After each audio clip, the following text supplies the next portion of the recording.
As we have now learned that federal prosecutors are looking into possibly doctored forms that were sent to Florida voters, allegedly tied to Florida Democrats. Taking a live look now inside the Broward County recount operations, the ballots for early voting and mail-in votes have all now been recounted and set aside. Next up, Election Day votes. They'll get recounted, and officials here expect to be done with that tomorrow morning.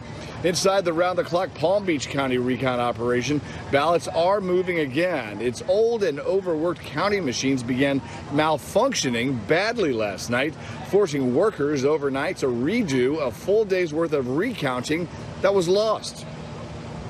And so we never anticipated that these machines would have to run 24/7 and perform 4 recounts. And so, we were prepared to use these machines for the midterm election, which were, expectation wasn't this.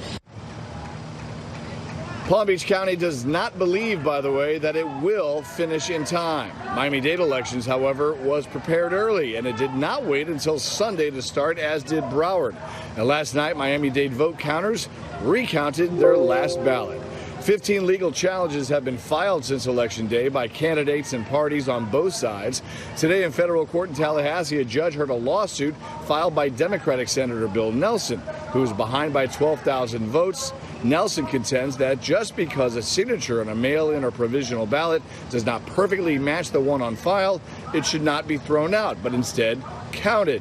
And 2 hours from now, a federal judge will hear arguments regarding Senator Bill Nelson's request that a federal judge order the entire Thursday 3 p.m. deadline to be tossed out until every single county in all 67 counties complete this deadline. Neil? Thank you, Phil, very much. Well, Rick Scott was on Capitol Hill today for Senate Orientation Day as the recount fight was going on in Florida. Real Clear Politics, A.B. Stoddard. A.B., I believe Bill Nelson was also in Washington going about the whatever duties he performs as a United States Senator. So you have 2 Florida senators vying for the same Senate post who are going to conduct business as usual, I understand, until we get some closure on this. When do you think that's going to be?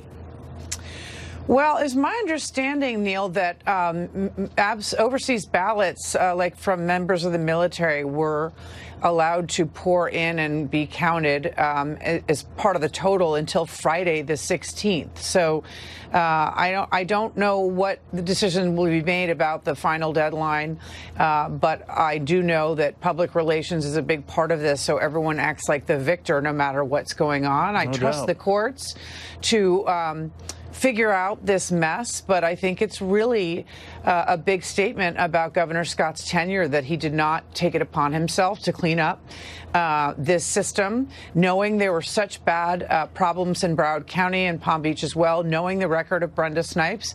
I think he's accountable for that.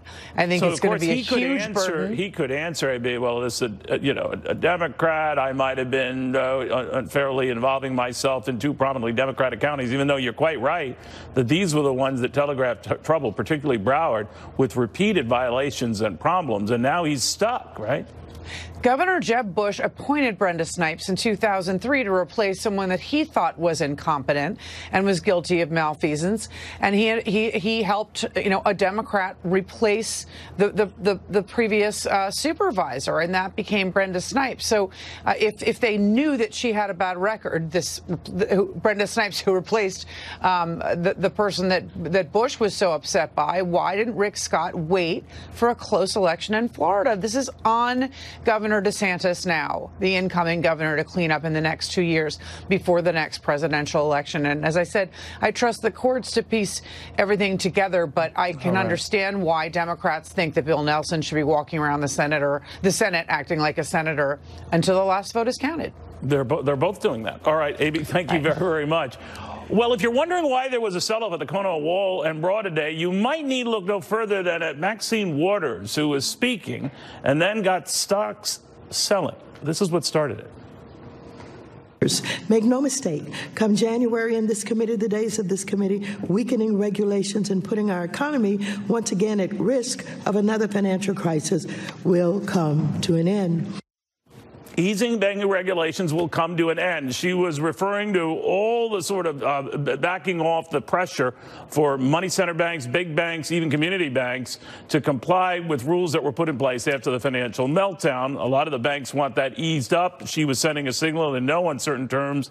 No. This remains. Let's go to Charlie Gasparino, Democratic strategist Kathy Aru, Real Clear Markets, John Tamny. Now, we were also dealing with Apple moving into bear market territory today, John, and a lot of other developments. But this rattled a lot of folks. I don't know why, though, because it was well telegraphed she was taking over that Financial Services Committee and was very much against some of the easing up on regulations and pressure that Washington would still hold over banks. So why was this such negative news? Well, it's well telegraphed, but it's also naive. Let's be clear that trying to crack down on certain, quote, risky activities among banks isn't the same as cracking down on them. It just means that what they call systemic risk is going to have a new address. It could be somewhere else with another financial non-bank firm in the U.S. It could be overseas. But you're not going to change the desire of those with savings and investments to get them to their highest use. And so all Maxine Waters is doing is just weakening U.S. financial institutions because she's limiting their ability to do what they do best. Is it any surprise then that markets would correct somewhat based on this? You know, Charlie, as you reminded me, it's only Maxine, only her committee, only in the House where Democrats have sway, not in the Senate and certainly not in the White House. How realistic is this? Yeah, I mean, I don't think the market sold off because of this. They might have initially sold off, on a fear headline, but, investors are smart enough to know, let's face it, she can't tell the Fed what to do. She can't tell the SEC what to do. She has no power over the Trump Justice Department. She has no power over the Treasury Department. She runs a committee in a democratically controlled House that can't do anything to those levers of power, and those are the places that regulate banks and securities firms. Now, she can hold hearings and maybe break their chops a little bit. I think, and hearings are a problem. Kathy Aru, I do want to go to you because also today, Bill Pascrell in New Jersey, I guess he would be on the House Ways and Means Committee the subcommittee that deals with trade, and he was saying, these deals we have with Mexico and Canada, I think they're worth another look. I'm paraphrasing from a Bloomberg interview he had, but it sent another signal that there are very different financial sheriffs in town, and I'm wondering what it's setting up. Well, this is all about the next election. This is how D.C. works. It's the next election that matters the most, and that's how D.C. has won. But these committees, I mean, these are important committees. These are important people. It's Chairman Waters now. I think we all have to get used to that. She can't do anything. She can. She can have oversight. She can do nothing to the regulators. But she could pass bills. She could drive them absolutely crazy. The Senate's in Republican hands. She can't pass bills. But she can control the conversation. She can do that. But she can't pass anything. We have not had this conversation. We have not been talking about regulations in 2 years. Right, whether she can or she can't, John Tamny, I'm worried about the worry and the uncertainty this creates. Wall Street abhors a vacuum. We've got a big old vacuum right now. How much does this enter into your planning and strategizing? Well, I think Charlie has a point, once again, is that the Waters can't do very much. And I also agree with Charlie that this may not be what has the markets a little uncertain. Let's not forget that China is a massive market for U.S. companies already, and it's going to grow and grow in time. But let's also add, very much in the news today was that there's a fight going on in the administration between those who want to engage with China and those who don't. Notable here is that President Trump has not taken a side. Is it any wonder then that investors would sell down a little based on the fear that Trump might side with the Peter Navarro wing of the White House that wants to make China the enemy? And higher interest rates, too, is the other thing. I would say there's two banks that are in the crosshairs, though. It's Deutsche Bank because of their connection with Donald Trump, and it's Wells Fargo, who Maxine Waters, it's in Maxine Waters' backyard, and she doesn't think they do well by the minority community. That's it, basically. She could stop them from doing anything, though. She could really. She has a megaphone. She has a megaphone, and she's going to use it.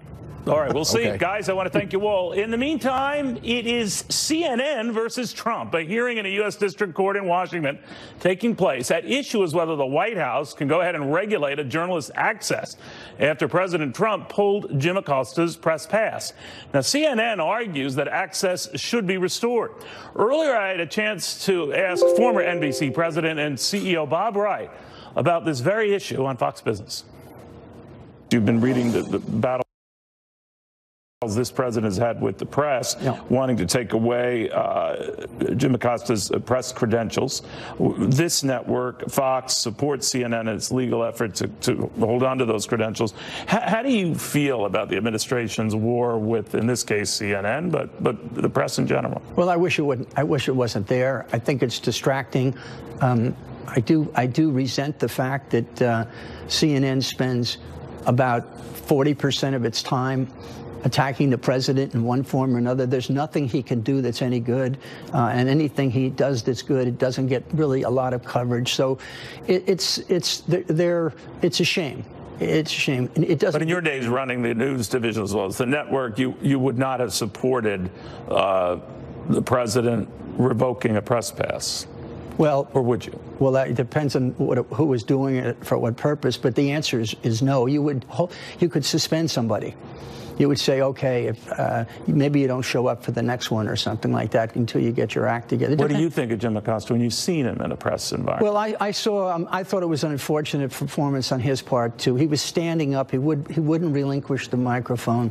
He was asked to do it 3 or 4 times, and that was inappropriate. And he could have been asked to sit down and not answer any more questions. There's other ways to deal with it, but it's just blowing up now. It's another issue. In your days, I mean, you had far bigger things to worry about. Did you ever call reporters or anchors on the carpet for something you thought they got factually wrong or hyperventilated? Well, I would go through Andy Lack at that time, right, who was a very good news director, and so I would go through other people. And generally, I wouldn't call the reporter directly, but I might talk to the reporter after it was over, but not call directly. Fox News is supporting CNN in this endeavor. It is still in court. We'll have more after this. Interior Secretary Ryan Zinke in California today assessing the damage from the wildfires. President Trump tweeting he is with the people of California. Malibu Mayor, Los Angeles County Fire Department Captain Brick Mullen joining me now on the phone. Sir, thank you for taking the time. How are things looking? Things are looking a lot better than they were a few days ago, Neil, when the fire came through. It was very fast, very devastating, moved on a broad front because it started a little deeper than it normally does. A lot of people by surprise. The paradox of living in Malibu is it's all about Mother Nature. Usually she's benign and beautiful, but when she loses her temper. At the U.S.-Mexico border in Donna, Texas, nearly 6,000 troops there are ready to help with the migrant caravan on its way. Jennifer Griffin has more from the Pentagon. Jennifer. That's right, Neil. Defense Secretary Mattis met with troops and was briefed at... Good afternoon. Thank you. So what do we do when they start arriving? I know the very, very first front group has arrived. I'm told it's not even totaling 100, but others are coming. Can you explain the process, what we do on our end as they arrive? So Customs and Border Protection is responsible for securing our borders, making sure they are safe for use, especially at our ports of entry. So under Operation Secure Line, we have partnered with DOD to ensure we are addressing any potential vulnerabilities at our borders, and to ensure maximum control of our ports of entry. So as we expect the migrants to arrive, particularly in Tijuana in masses, we have an organized and formalized process on how we intake individuals at our ports of entry legitimately. Part of that process includes the acceptance of asylum seekers as they come through the port of entry. So what the expectation is that we will have, that process is in place, and the caravan will use that process in order to request asylum if that's what they choose to do.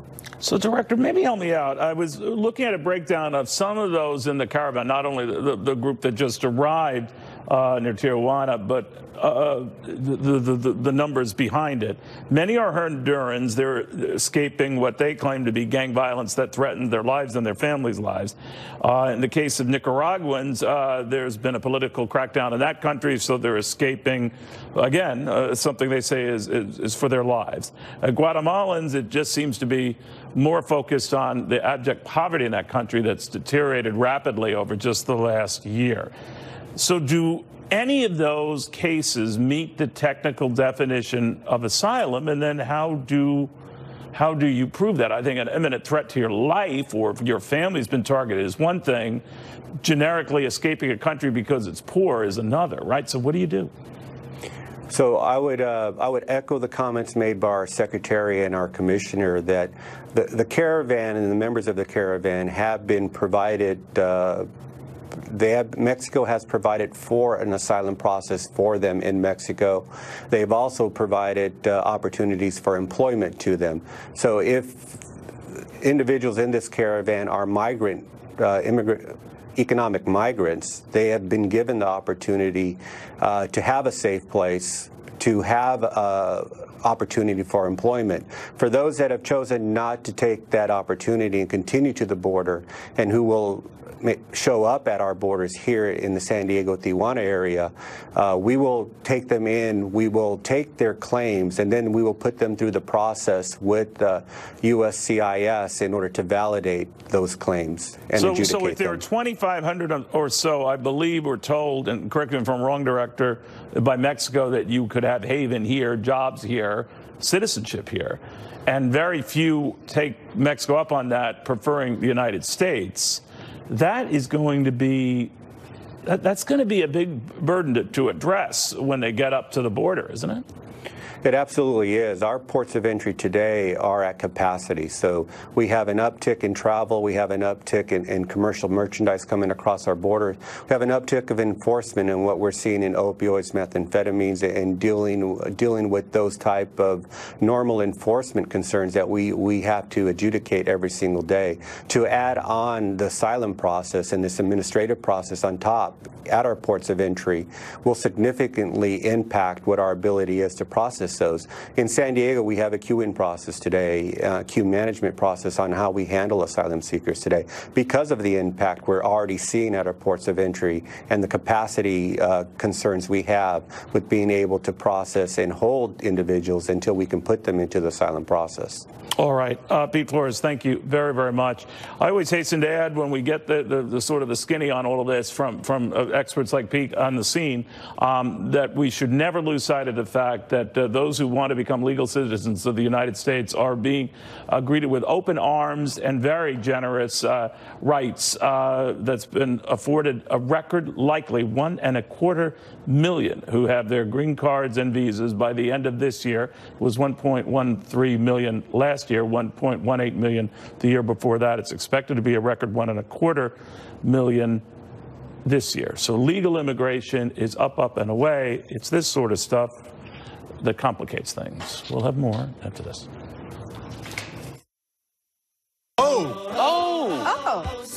Oh, they're actually counting ballots. They don't look really, really busy there, but it's all supposed to be done by tomorrow, and it doesn't look like that's happening. More after this. All right, we are awaiting the president. He's going to talk about criminal justice reform. Ahead of that, we've got John Roberts at the White House with all the cross currents today. Hey, John.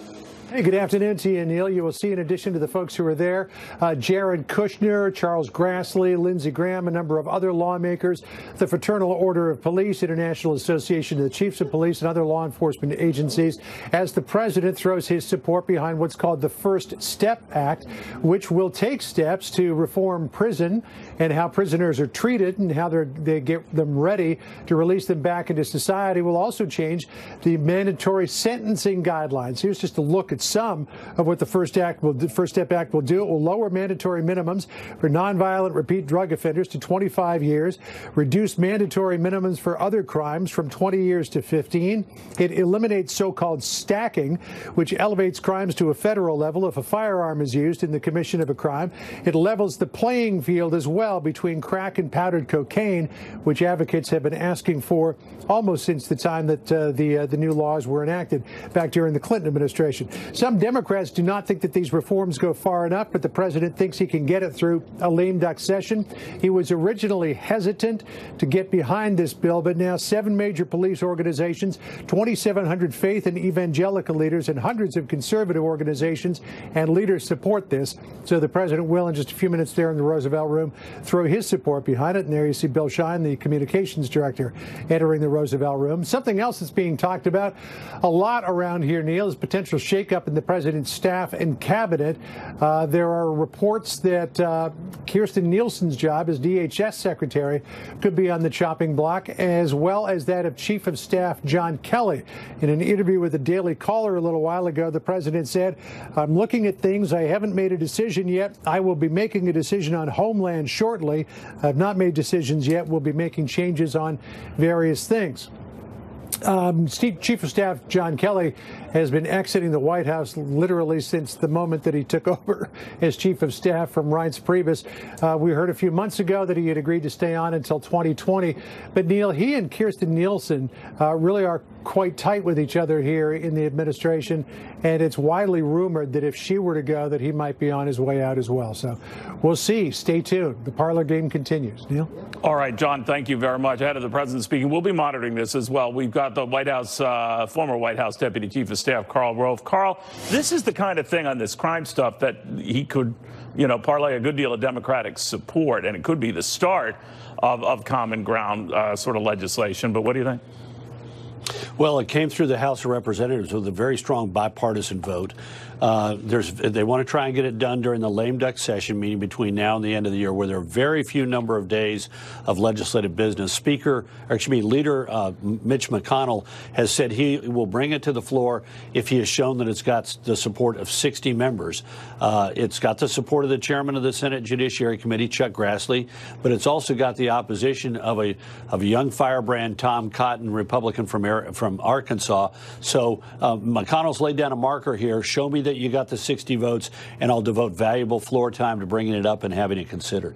All right, Karl, thank you very much. We're going to go to the president right now outlining some of these plans on this legislation. Let's listen. Mike Lee, Tim Scott, Rand Paul, and Doug Collins. Fantastic people who've worked so hard, and we appreciate very much what you've done. I really do. Thank you all very much. Working together with my administration over the last 2 years, these members have reached a bipartisan agreement. Did I hear the word bipartisan? There you go. Did I hear that word? That's a nice word. Bipartisan agreement on prison reform legislation known as the first step. And that's what it is. It's a first step, but it's a very big first step. Today, I'm thrilled to announce my support for this bipartisan bill that will make our community safer and give former inmates a second chance at life after they have served their time. So important. And I have to tell you, I was called when I announced and when we all announced together this news conference by some of the toughest, strongest law enforcement people, including politicians, by the way, who are so in favor of it. And I was actually surprised by some, like as an example, Mike Lee and Rand Paul and others. No, it's got tremendous support at every level. It's really great. And we're all better off when former inmates can receive and reenter society as law-abiding, productive citizens. And thanks to our booming economy, they now have a chance at more opportunities than they've ever had before. It is true. Our economy is so strong that when people are getting out of jail, they're actually able to find jobs. And I have 3 instances of companies that hired people coming out of prison, and they are so thrilled by the performance of these people. And now they're doing it more and more and more. And a lot of people are seeing this. It's great. They wouldn't have had the opportunity, frankly, except for the fact that the economy is so strong. And our job market is the lowest and best it's been in over 50 years and seems to be getting even better. Our pledge to hire American includes those leaving prison and looking for a very fresh start, new job, new life. The legislation I'm supporting today contains many significant reforms, including the following. First, it will provide new incentives for low-risk inmates to learn the skills they need to find employment, avoid old habits, and follow the law when they're released from prison. These incentives will encourage them to participate in vocational training, educational coursework, and faith-based programs. And I want to thank Paula White very much, because I know you very much wanted that. Thank you, Paula. That reduce their chances of recidivism and, in other words, reduce their chances of going back to prison. substantially. Second, this legislation will allow federal inmates to be placed closer to their home communities in order to help facilitate family visitation. So important because we know that maintaining family and community ties is key to a successful reentry into our society. Third, the bill includes reasonable sentencing reforms while keeping dangerous and violent criminals off our streets. In many respects, we're getting very much tougher on the truly bad criminals, of which, unfortunately, there are many. But we're treating people differently for different crimes. Some people got caught up in situations that were very bad. I give an example of Mrs. Alice Johnson, who served 21 years, and she had, I think, another 25 or so to go. So she would have been in there for close to 50 years for something that other people go in and they get slapped on the wrist, which is also wrong, by the way, which is also wrong. But I'll never forget the scene of her coming out of prison after 21 years and greeting her family, and everybody was crying. Her sons, her grandsons, everybody was crying and hugging and holding each other. It was a beautiful thing to see. It was a very tough situation. Among other changes, it rolls back some of the provisions of the Clinton crime law that disproportionately harmed the African-American community. And you all saw that, and you all know that. Everybody in this room knows that. It was very disproportionate and very unfair. Throughout this process, my administration has worked closely with law enforcement. Their backing has ensured that this legislation remains tough on crime. It's got to remain very tough on crime, and supports the tremendous work of our police and the tremendous job that law enforcement does throughout our country, our communities. They do an incredible job. We have great respect for law enforcement.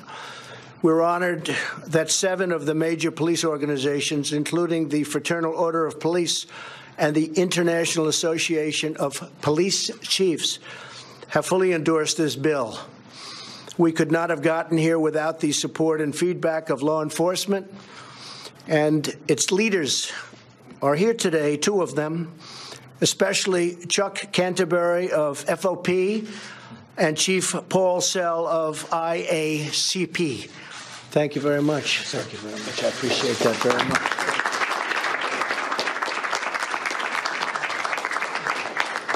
And these are 2 tough cookies. They want what's right. They want what's right. And interesting, if you look at Texas, if you look at Georgia, if you look at Mississippi and Kentucky and some other states that are known as being very tough, these are big supporters of what we're doing. And some of it's been modeled after what they've done. They've done a tremendous job. My administration will always support the incredible men and women of law enforcement, and we will continue to pursue policies that help the heroes who keep us safe. They are truly heroes. We also thank the more than 2,000 leaders in the faith community who have signed a letter of support. We have tremendous support within the faith community, unbelievable support. Americans from across the political spectrum can unite around prison reform legislation that will reduce crime while giving our fellow citizens a chance at redemption. So if something happens and they make a mistake, they get a second chance at life. Today's announcement shows that true bipartisanship is possible. And maybe it'll be thriving if we're going to get something done.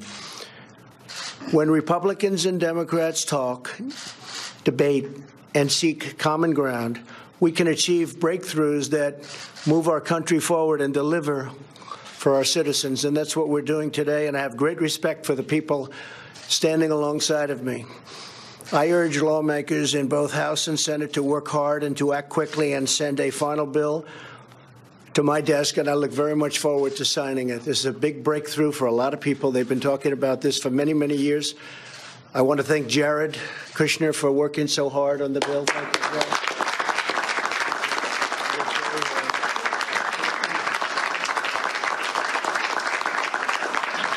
Jared. He really did. He worked very hard. He feels very deeply about it. And it's my honor to to be involved, and it'll be an even greater honor to sign. So good luck, Chuck and Mike and Rand and everybody. Lindsay, everybody back here, go out and see if you can get that done. And if you can, I'm waiting. I'll be waiting with a pen. And we will have done something.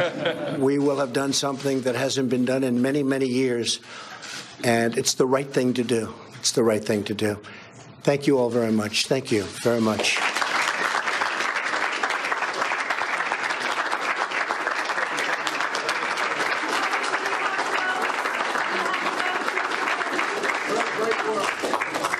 Mr. President, do you have the votes? Mr. President, are you going to fire Mira Ricardel?